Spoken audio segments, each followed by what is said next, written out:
আমার চ্যানেলের সকল প্রিয় বন্ধুদের জানাই অনেক অনেক শুভেচ্ছা স্বাগত। বন্ধুরা, ছাদ বাগানে সমস্ত রকম গাছের যদি সঠিক টাইমে সঠিক মতন পরিচর্যা ঠিক মতন করা যায় তাহলে এই রকম গাছ হবে, প্রচুর পরিমাণে ফুল আসবে, গাছ থাকবে হেলদি এবং সবুজ এবং রোগমুক্ত। আপনারা এইরকম হেলদি গাছ যদি পেতে চান তাহলে আমি আজকে যে লিকুইড ফার্টিলাইজারটি তৈরি করে দেখাবো সেটা গাছে যদি প্রয়োগ করেন তাহলে এইরকম হেলদি গাছ আপনারাও পাবেন।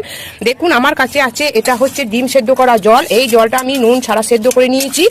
আর এইটা হচ্ছে চাল ধোয়া জল। এই চাল ধোয়া জলের মধ্যে আমি 2 থেকে 3 ঘন্টা আগে এই কলার খোসা, পেঁয়াজের খোসা আর আলুর খোসা ভিজিয়ে রেখে দিয়েছি। এই দুটো উপকরণ এইটা মিশিয়ে আমি এই 2 থেকে 3 লিটার জল মিশিয়ে এই গাছে প্রয়োগ করব। আপনারা চাইলে এই জলটি গাছে প্রয়োগ করে দেখতে পারেন, দুর্দান্ত উপকার পাবেন। এবার আমি এই গাছে দিয়ে দেবো এই বুগেনভিলিয়া গাছটা। বন্ধুরা দেখুন, এটা হচ্ছে কাটিং থেকে এই চারা গাছ তৈরি করেছি। কি সুন্দর ফুলটা ফুটতে আরম্ভ হচ্ছে, প্রচুর পরিমাণে ডালপালা বেরিয়েছে।